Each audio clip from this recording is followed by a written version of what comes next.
two, three. Okay.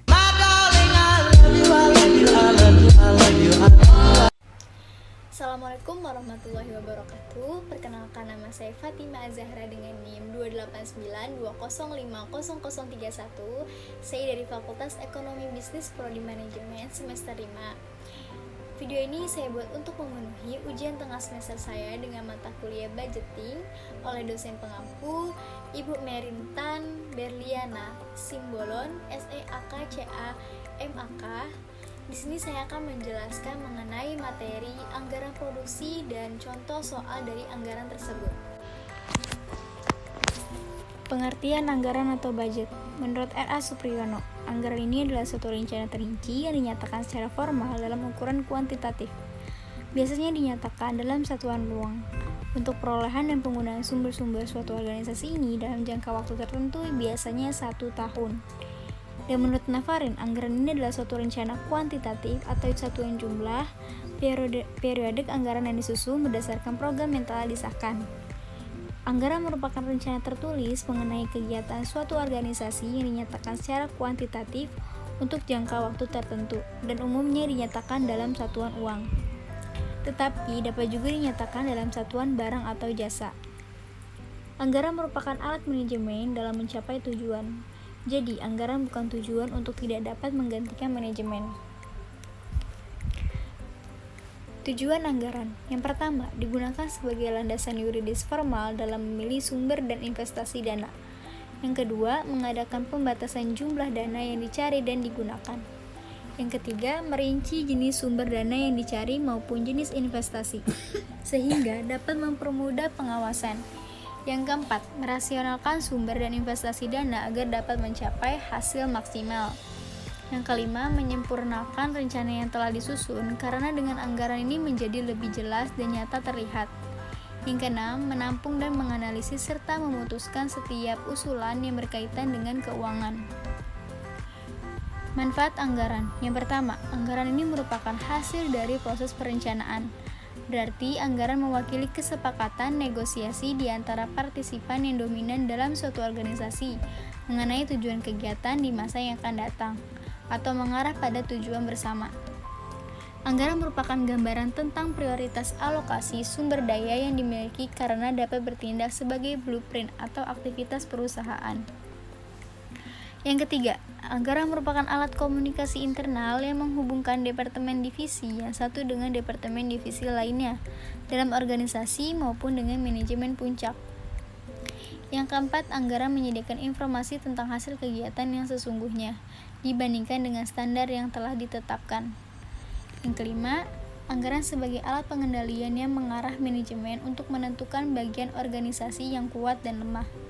Hal ini akan dapat mengarahkan manajemen untuk menentukan tindakan koreksi yang harus diambil. Yang keenam, anggaran mempengaruhi dan memotivasi manajer dan karyawan untuk bekerja dengan konsisten, efektif dan efisien dalam kondisi kesesuaian tujuan antara tujuan perusahaan dengan tujuan karyawan. Kelemahan anggaran. Yang pertama, anggaran dibuat berdasarkan taksiran dan anggaran ini sehingga mengandung unsur ketidakpastian. Yang kedua, menyusun anggaran yang cermat memerlukan waktu, uang, dan tenaga yang tidak sedikit, sehingga tidak mudah perusahaan mampu menyusun anggaran secara lengkap atau komprehensif dan akurat. Yang ketiga, bagi pihak yang merasa dipaksa untuk melaksanakan anggaran dapat mengakibatkan mereka menggerutu dan menentang sehingga anggaran ini tidak akan efektif. Di sini ada kelebihan anggaran. Yang pertama, hasil yang diharapkan dari suatu rencana tertentu dapat diproyeksikan sebelum rencana tersebut dilaksanakan. Bagi manajemen, hasil proyeksi ini menciptakan peluang untuk memilih rencana yang paling menguntungkan untuk dilaksanakan.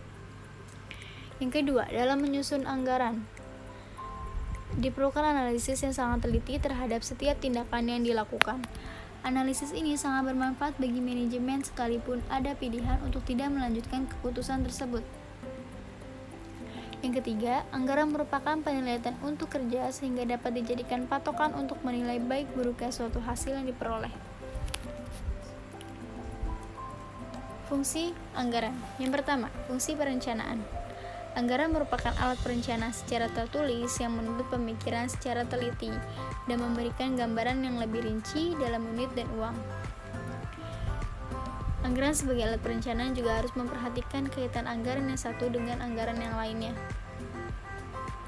Contoh, anggaran bebas distribusi barang yang dapat dijual dengan anggaran barang yang dijual. Apakah peningkatan anggaran bebas distribusi ini diikuti dengan peningkatan anggaran barang yang dijual atau anggaran penjualan? Aspek lain yang penting dari perencanaan dengan menggunakan anggaran adalah perencanaan dana yang tersedia seefisien mungkin. Yang kedua, fungsi koordinasi. Fungsi koordinasi ini menuju adanya keselarasan tindakan bekerja dari setiap individu atau bagian dalam perusahaan untuk mencapai tujuan. Anggaran yang berfungsi sebagai perencanaan harus dapat menyesuaikan rencana yang dibuat untuk berbagai bagian dalam perusahaan, sehingga rencana kegiatan yang satu akan selaras dengan yang lainnya. Untuk itu, anggaran dapat dipakai sebagai alat koordinasi untuk seluruh bagian yang ada dalam perusahaan. Karena semua kegiatan yang saling berkaitan antara satu bagian dengan bagian lainnya sudah diatur dengan baik. Yang ketiga, fungsi pelaksanaan. Anggaran sebagai pedoman pelaksanaan pekerjaan, artinya sebelum pekerjaan dilaksanakan ini terlebih dahulu mendapat persetujuan yang wewenang atau terutama dalam hal keuangan. Pekerjaan disetujui untuk dilaksanakan jika tersedia anggaran dananya atau tidak menyimpang dari anggaran. Anggaran bertujuan agar mempekerjakan dapat dilaksanakan secara selaras dan mencapai tujuan atau laba. Yang keempat, fungsi pengawasan. Anggaran merupakan salah satu alat pengawasan dan pengendalian controlling. Pengawasan berarti mengevaluasi atau menilai pelaksanaan pekerjaan dengan cara yang pertama, membandingkan realisasi dengan rencana atau anggaran. Yang kedua, melakukan tindakan perbaikan bila dipandang perlu atau bila terdapat penyimpangan merugikan. Jenis anggaran dari segi dasar penyusunan. Anggaran variabel atau variable budget adalah anggaran yang disusun berdasarkan interval atau kisaran kapasitas aktivitas tertentu dan pada intinya merupakan suatu seri anggaran yang dapat disesuaikan pada tingkat aktivitas kegiatan yang berbeda. Contoh, anggaran penjual disusun berkisar antara 500 unit sampai 1000 unit. Anggaran variabel ini disebut juga anggaran fleksibel. Anggaran tetap fixed budget adalah anggaran yang disusun berdasarkan suatu tingkat kapasitas tertentu. Contoh, penjualan direncanakan 1000 unit. Dengan demikian, anggaran lainnya ini dibuat berdasarkan anggaran penjualan 1000 unit tersebut. Anggaran tersebut juga adalah anggaran statis. Lalu selanjutnya ada jenis anggaran dari segi cara penyusunan. Yang pertama adalah anggaran periodik. Periodic budget adalah anggaran yang disusun untuk periode tertentu. Lalu ada anggaran continuous budget adalah anggaran yang dibuat untuk melakukan perbaikan atas anggaran yang pernah dibuat sebelumnya. Selanjutnya ada jenis anggaran dari segi jangka waktu. Anggaran jangka pendek atau short range budget adalah anggaran yang dibuat dengan jangka waktu paling lama 1 tahun. Contoh anggaran ini keperluan modal kerja disebut juga anggaran statis. Lalu selanjutnya adalah anggaran jangka panjang. Long range budget adalah anggaran yang dibuat dengan jangka waktu lebih dari 1 tahun. Contoh anggaran ini untuk investasi barang modal, misal pembelian aktiva tetap, pabrik, mesin, dan lain-lain. Anggaran modal disebut juga anggaran strategis. Selanjutnya ada jenis anggaran dari segi bidang. Anggaran operasional. Operational budget adalah anggaran untuk menyusun anggaran laba rugi. Anggaran keuangan, financial budget adalah anggaran yang dibuat untuk menyusun anggaran neraca. Selanjutnya ada jenis anggaran dari segi kemampuan penyusunan. Yang pertama, anggaran komprehensif. Comprehensive budget adalah rangkaian dari berbagai jenis yang disusun secara lengkap. Yang kedua, anggaran parsial. Partially budget adalah anggaran yang disusun hanya untuk bagian anggaran tertentu saja. Jenis anggaran dari segi fungsi. Anggaran tertentu, appropriation budget, adalah anggaran yang ditunjukkan dengan tujuan tertentu dan tidak boleh digunakan untuk manfaat lain. Contoh, hasil menjual barang dianggarkan untuk melunasi usaha. Yang kedua, anggaran kinerja. Performance budget adalah anggaran yang disusun berdasarkan fungsi kegiatan yang dilakukan dalam organisasi. Misalnya untuk menilai apakah biaya yang dikeluarkan oleh masing-masing aktivitas tidak melampaui batas. Contoh, anggaran biaya bahan baku. Apakah realnya melampaui yang telah dilanggarkan? Lalu ada anggaran penjualan. Definisi anggaran penjualan. Anggaran penjualan ini adalah perkiraan unit yang diharapkan yang ingin dijual oleh perusahaan selama periode waktu tertentu dan pendapatan yang akan dihasilkan darinya. Anggaran ini menjadi dasar untuk mempersiapkan laporan laba rugi dalam sebuah bisnis. Selanjutnya ada manfaat anggaran penjualan. Yang pertama, memprediksi jumlah produksi. Manfaat pertama dari menyusun anggaran penjualan ini adalah dapat membandingkan jawaban atas pertanyaan penting seperti jumlah produksi.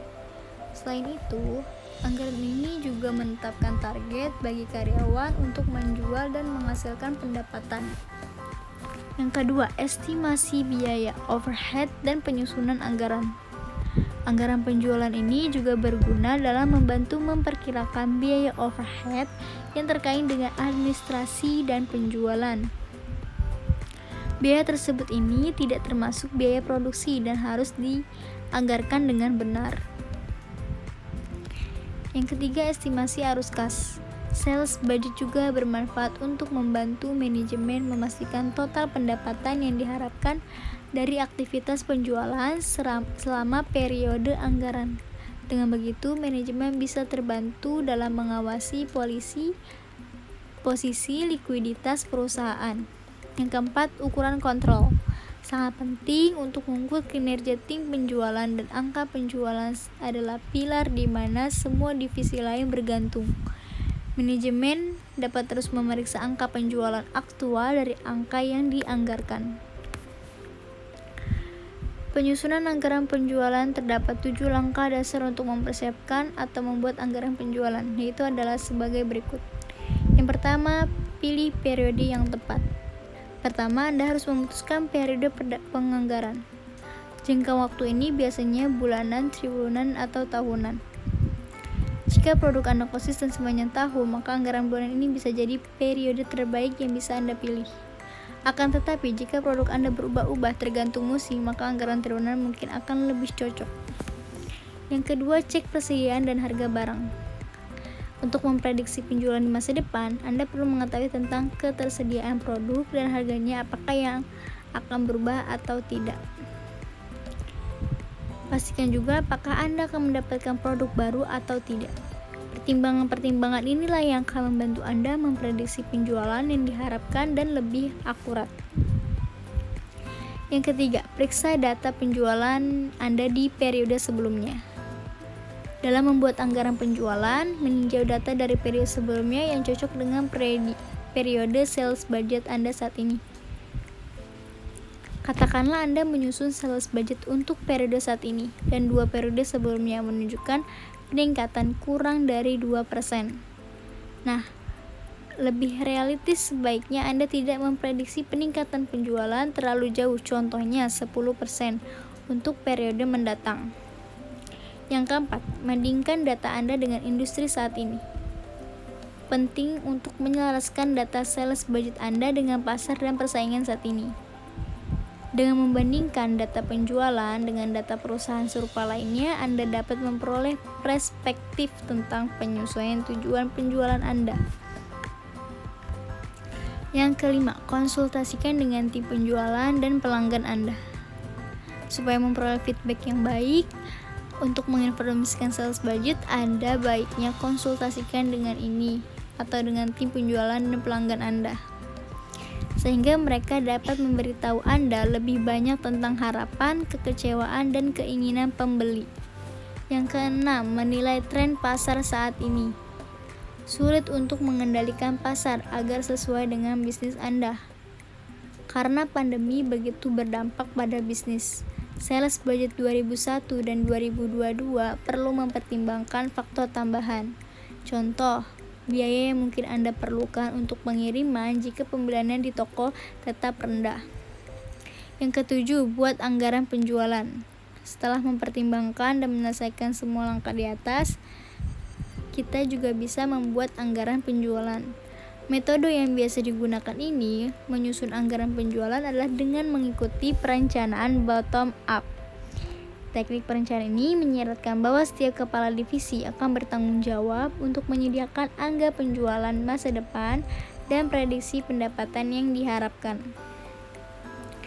Data laporan ini kemudian diberikan ke divisi penjualan pusat yang akan menyelesaikan sales budget perusahaan. Baik, kita memasuki contoh soal. Pada perusahaan Aska Toys diperoleh data-data sebagai berikut, yaitu harga tersebut belum termasuk PPN 10% dan riwayat penjualan periode 2015 sampai 2020 yang berhasil diperoleh tim anggaran dan akan dijadikan sebagai data anggaran penjualan adalah di sini ada produk mainan yaitu ular tangga, ludo, dan mini kitchen.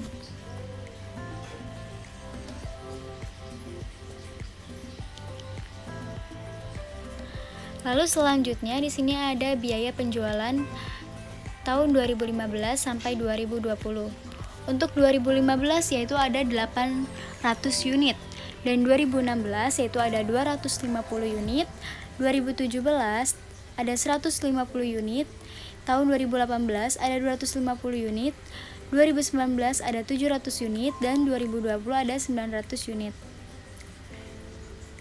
Untuk produk mainan yaitu ular tangga, untuk penjualannya yaitu sebesar 50%, untuk ludo yaitu 30% dan mini kitchen sebesar 20%.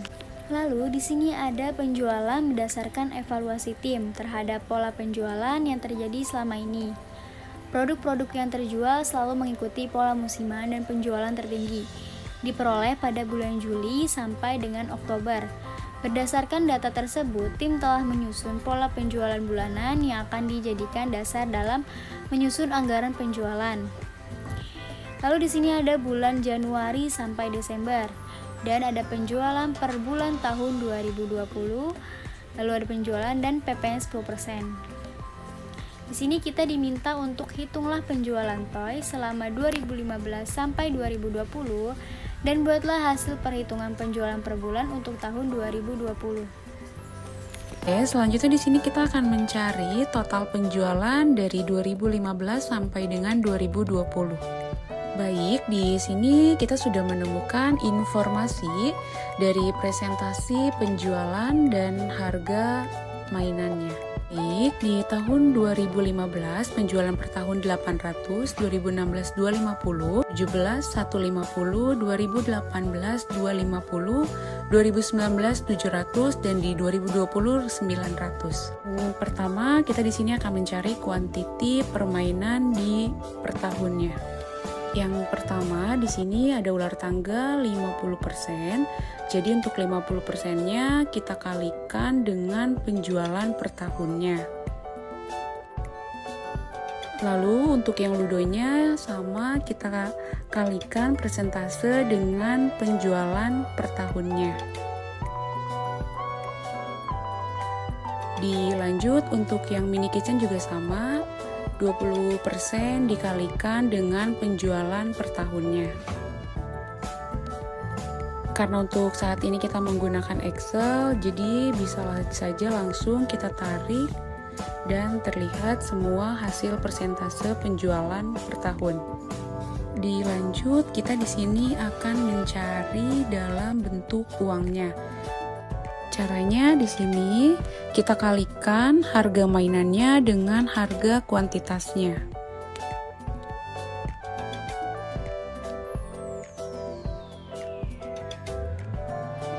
Lalu untuk yang ludo juga sama, kita kalikan harganya dengan kuantitas dari mainan tersebut. Dan untuk mini kitchen pun sama, untuk harga dikalikan dengan kuantitas. Dilanjut, kita tarik saja rumusnya. Lanjut ditambah PPN 10%-nya. Di sini untuk 10% ini kita kalikan dengan total penjualannya.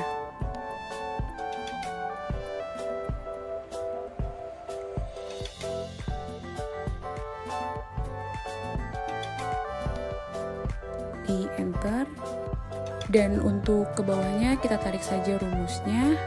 Lanjut, di sini ada total penjualan di tahun 2015 6860, di tahun 2016 ada 21450, di tahun 2017 12870, di tahun 2018 21450, di tahun 2019 60.000, tahun 2020 di sini 77220.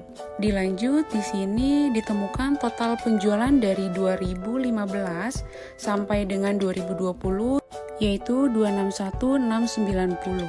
Oke, selanjutnya di sini kita akan menghitung total penjualan di tahun 2020 setiap bulannya.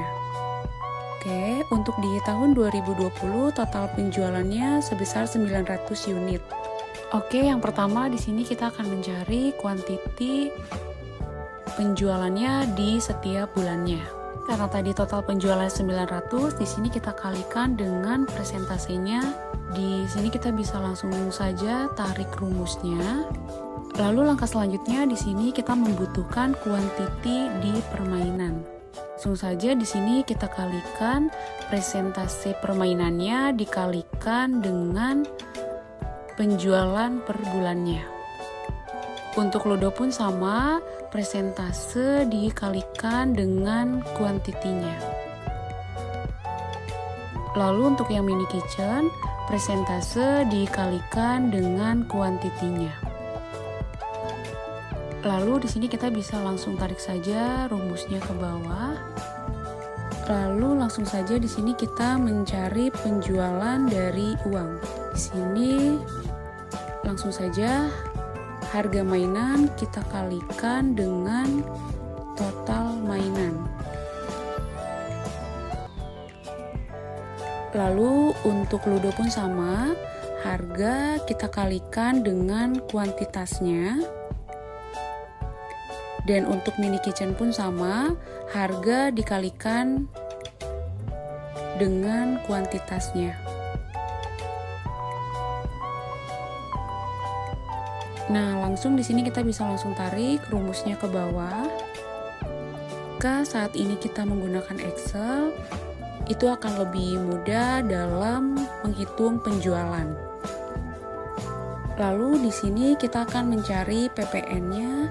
Di sini untuk PPN-nya 10%. Lalu untuk 10% ini kita kalikan dengan total penjualannya.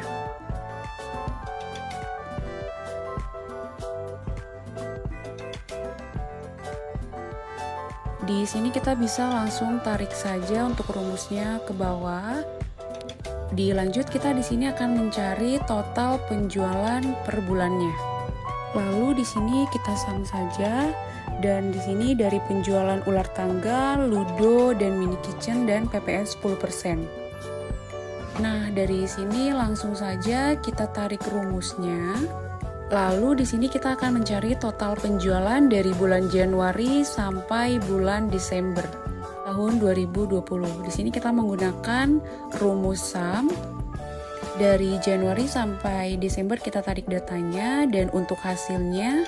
Lalu di sini untuk total penjualan di bulan Januari ada 3861, di bulan Februari 3861, di bulan Maret 4633, di bulan April 6178, di bulan Mei 6178, di bulan Juni 6178, di bulan Juli 8494, dan di bulan Agustus 894. Untuk di bulan September 8494, bulan Oktober 6950, di bulan November 6950, dan di Desember 6950. Lalu untuk total keseluruhan di tahun 2020 yaitu ada 77220. Baik, mungkin itu saja yang dapat saya sampaikan mengenai anggaran produksi dan cara menyelesaikan contoh soal dari anggaran tersebut. Semoga bermanfaat untuk teman-teman. Wassalamualaikum warahmatullahi wabarakatuh.